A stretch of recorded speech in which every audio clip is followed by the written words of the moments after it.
अब हम बात करेंगे मास्क की। तो मास्क की बेसिक ये है कि आप किसी भी स्क्रीन को, किसी भी लेयर को लें। अब यहाँ पे मैंने फ्रेम ली है, उसकी राउंडेड कॉर्नर रखें या ना रखें, और कोई भी इमेज किसी भी तरीके से ऐड कर दें। यहाँ से जाके इमेज ऐड कर दें यहाँ से, या फिर आपने यहाँ पे कोई लेकर आया हुआ है, उसको कॉपी प्रॉपर्टीज करके कंट्रोल वी से पेस्ट कर दें। जब ये यहाँ पे हमारे पास किसी भी लेयर में एडिट हो गया है, तो उस लेयर के ऊपर जो जो प्रॉपर्टीज लग सकती हैं आप वो अप्लाई कर सकते हैं, और उसके बाद आप इसको जाके क्रॉप में जाके उसको मूव करके एडजस्ट भी कर सकते हैं, कुछ इस तरह से। और इमेज वाले एरिया पे अगर आप सेलेक्ट करें, इमेज के बॉर्डर पे करें तो रिसाइज करेंगे, और अगर आप शेप के उस पे करें तो शेप को रिसाइज करेंगे, तो ये बहुत अच्छे तरीके से हैंडल हो जाता है। लेकिन ऐसा इसमें लिमिटेड ऑप्शंस हैं कि आप जो चीज़ उस लेयर के साथ कर सकते हैं सिर्फ वही अप्लाई कर सकेंगे। तो दूसरा तरीका हमारे पास कुछ ये है कि आप एनिमेशंस होती हैं फिग्मा में, या वैसे भी उसमें की फ्रेम्स होती हैं कि एक स्क्रीन पे कोई एलिमेंट छुपा हुआ है और दूसरी स्क्रीन पे नजर आए, या एक स्क्रीन पे छोटा है और दूसरी स्क्रीन पे बड़ा नजर आ रहा है, या आधा नजर आ रहा है पहली स्क्रीन पे और दूसरी पे पूरा नजर आ रहा है। तो उस तरह की चीज बनाने के लिए हम मास्क को यूज कर सकते हैं। मास्क के पीछे हम लेयर्स को हाइड कर सकते हैं। तो अब ये देखते हैं कि क्या कर सकते हैं। तो मैंने एक फ्रेम लाके यहाँ पे पेस्ट की, और मैं यहाँ पे इसको अभी के लिए 300 बाय 300 की बना रही हूँ, और इसको मैं नाम दे रही हूँ फ्रेम 01। और अब मैं क्या कर, 01 की बजाय सिर्फ 1 दे देते हैं। इसके अंदर मैं एक रेक्टेंगल ऐड कर रही हूँ, और रेक्टेंगल के ऊपर एक ये शेप लेकर आ रही हूँ। तो जो भी लेयर फ्रंट पे पड़ी है वो सामने विजिबल रहेगी, जो बैक पे पड़ी है वो उसकी शेप देगी खाली, उसकी कोई भी उसमें जो आप कलर ऐड करोगे वो मैटर नहीं करेगा, सिर्फ उसकी शेप मैटर करती है। ठीक है, वही मास्किंग के लिए यूज होगी। तो अब मैं इन दोनों को पकड़ के यहाँ पे मेरे पास ऑप्शन आता है मास्क का इस जगह पे, या फिर राइट क्लिक करके मास्क का इस जगह पे, या कंट्रोल आल्ट एम करके मैंने क्लिक करके बना दिया। इस जगह पे इस ऐसा एरो नजर आए तो इसका मतलब है कि ये मास्क हो गई, ये लेयर्स, ये दो लेयरें आपस में कनेक्टेड है। अब मैं क्या कर रही हूँ, इस स्क्रीन की फ्रेम 1 की डुप्लीकेट बना रही हूँ और इसको नाम दे रही हूँ फ्रेम 2। और मैं क्या करने लगी हूँ कि जो पहली फ्रेम है उसके अंदर इसको सिर्फ सिर्फ स्टार को पकड़ रही हूँ। देखो ये मैं रेक्टेंगल मेरी बाहर है, ये ऐसे देखो, सिर्फ इधर से स्टार 1 को मैंने कैप्चर किया, और इसको मैं नीचे लेके जा रही हूँ ऐसे कि थोड़ा सा नजर आए, इतना सा होता है। अब मैं यहाँ पे जा रही हूँ, और प्रोटोटाइप मोड पे क्लिक करके इस पहली फ्रेम पे फ्लो स्टार्टिंग पॉइंट पे क्लिक करके एक फ्लो बनाया, इसको नाम दिया एनिमेशन 1।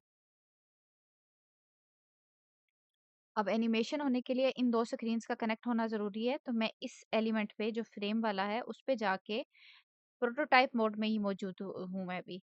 इधर से क्लिक किया, और यहाँ पे मैंने कहा कि तुम, जब मैं तुम पे क्लिक करूँ बाय डिफ़ॉल्ट ऑन क्लिक होगी, और स्मार्ट एनिमेट और इंस्टेंट में से कोई एक ऑप्शन आपका लगा हुआ होगा, तो आप स्मार्ट एनिमेट पे मेक श्योर करो, मूव करो, और बाय डिफ़ॉल्ट ड्यूरेशन आपके पास 300 होगी, आप इसे 1200 कर लो। अब मैं इसको पकड़ के यहाँ से प्ले करूँगी। थोड़ा-सा ये होगा। अब देखो ये हमें नज़र आ रही है पहली स्क्रीन, जब मैं इस पे क्लिक करूँगी तो ये कैसे खूबसूरती से एनिमेट होके अंदर आती है। अब ये चीज़ सिर्फ़ 2 लेयर्स के लिए लिमिटेड नहीं है, हम इसको 2 से ज़्यादा लेयर्स के लिए भी कर सकते हैं। इसको मैं रिमूव कर रही हूँ, इसको भी रिमूव कर रही हूँ। ये फ्रेम एक खाली की, इसको नाम दिया फ्रेम 03, ये सारी चीज़ें बस रिवाइज़ करने के लिए हैं। इसके अंदर मैंने एक रेक्टेंगल रख दी, और ये 3 लेयर्स हैं, अब मैंने उठा के इसके ऊपर रख दी। पॉइंट क्या है कि मेरे पास जो फ्रेम है, मेरे सॉरी पिछली शेप है, उसकी शेप मास्क उठाएगा, उसके ऊपर जो कुछ है, अब जो कुछ में एक से ज्यादा लेयर्स हो सकती हैं, ठीक है। इसके ऊपर ना मैं एक टेक्स्ट लेयर भी लिख देती हूँ, मैं इसमें लिख देती हूँ हेलो, जो कि इट्स रैंडम, बहुत बड़ा है ये। यू नो व्हाट, पीछे रेक्टेंगल को बड़ा कर लेते हैं, ऐसी कौन सी बड़ी बात है, ये ले, ताकि इतनी बड़ी शेप नजर आए। I am just playing with these shapes. ऐसे करते हैं, ऐसे करते हैं, ऐसे करते हैं। अब ये रेक्टेंगल मेक श्योर करो बैक पे है। अब इन सबको पकड़ा और इसके ऊपर जाके कंट्रोल आल्ट एम से मास्क कर दिया, तो ये एक चीज बन गई है। अब इसकी डुप्लीकेट की, मैं क्या चाह रही हूँ कि जब मैं इसके ऊपर हवर करूँ, क्लिक नहीं हवर करूँ, तो जो मेरी ये शेप्स हैं ये मूव करें। तो मैं ना ऐसे थोड़ा बड़ा करती हूँ, इसको इधर मूव कर देती हूँ। इसको ऊपर ले जाती हूँ, मे बी इसको भी थोड़ा बड़ा कर देती हूँ। स्टार को इधर मूव करती हूँ और थोड़ा-सा और नीचे लेकर आती हूँ और बड़ा भी करते हैं। ऐसे, ऐसे, ठीक है?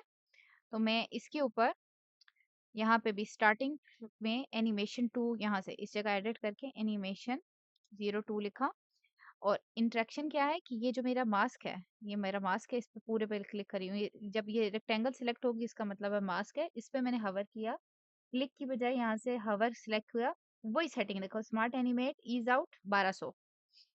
डिज़ाइन में वापस चले जाओ या वैसे ही इधर से प्ले कर लो। इस पैनल से एनिमेशन 02 ओपन की, ठहरो, ठहरो। आर आर प्रेस करके मैं इसको रीस्टार्ट कर रही हूँ। इसके ऊपर जब मैं हवर करूँगी तो ये देखो क्या हो रहा है।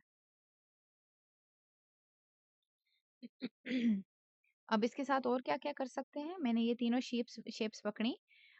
मल्टी सेलेक्ट टूल से उन सारों को इस वाले पे क्लिक किया। अच्छा गलत चीज़ है, वो सब जगह पे सेलेक्ट हो गई है, चलो। इन तीनों को सिलेक्ट किया और इधर भी सिलेक्ट किया, ऐसे। मैं क्या कर रही हूँ, शिफ्ट प्रेस करके ये शेप्स सिलेक्ट कर रही हूँ। अब यहाँ जाके मैं इसके ऊपर इफेक्ट्स लगा रही हूँ लेयर ब्लर का और लेयर ब्लर इसको जेनरस अमाउंट में दे रही हूँ, ऐसे बड़ा-सा दे दो। अच्छा, ये तो बहुत ही ज़्यादा हो गया, 60 बहुत है। अब जब मैं यहाँ जा रही हूँ, रीस्टार्ट कर रही हूँ अपना और जब मैं इस पे हवर करूँगी तो ये देखो, ये मूव करता है, ऐसे। So we can have very interesting effects using these. उसके अलावा एक और चीज़ आप फिग्मा में कर सकते हो। ये एक मेरे पास पीएनजी है। पीएनजी का मतलब है कि इसको मैं किसी चीज़ पे रखूँ तो उसपे से कुछ एरियाज़ में से बैकग्राउंड नज़र आ रहा है, मतलब उसका बैकग्राउंड ट्रांसपेरेंट है। मैंने उसके ऊपर लाके ये इसको मैं एज़ अ मास्क की शेप यूज़ कर रही हूँ पीएनजी को, उसके ऊपर मैं एक ग्रेडिएंट रख रही हूँ। ये रहा। अब इन दोनों को मैंने पकड़ा और इसको मास्क अप्लाई कर दिया। तो उसने उसको एज़ अ शेप कंसीडर किया है पीएनजी की फिल्ड एरिया को और जो मेरा फ्रंट पे ग्रेडिएंट था उसको मिक्स कर दिया। आप 2 इमेजेस को आपस में ऐसे मिक्स कर सकते हो। आप एक्चुअली अपनी अपनी पिक्चर के ऊपर टेक्स्ट को बहुत से काम कर सकते हो। बस ये मेक श्योर करना है कि आप एक पीएनजी लेयर लो और दूसरी लेयर पीएनजी नहीं होनी चाहिए और देखो कि कैसे इंटरेस्टिंग इफेक्ट्स आप क्रिएट करते हो। तो अब आपका काम क्या है कि आप ये तीनों एनिमेशंस सॉरी ये तीनों चीज़ें ट्राई करो कि कैसी हैं और बेसिक लेवल पे एनिमेशंस करना सीखो और देखो इसमें और क्या कर सकते हो, like what else you can do. अब देखो इसको मैं हेलो बायर मूव कर रही हूँ और ये हेलो मैं छोटा भी कर रही हूँ। बाहर मूव करके, बल्कि बाहर मूव करने से पहले आपको करके दिखाऊँ, यहाँ से ना मैं छोटा कर रही हूँ इसको, ये लो।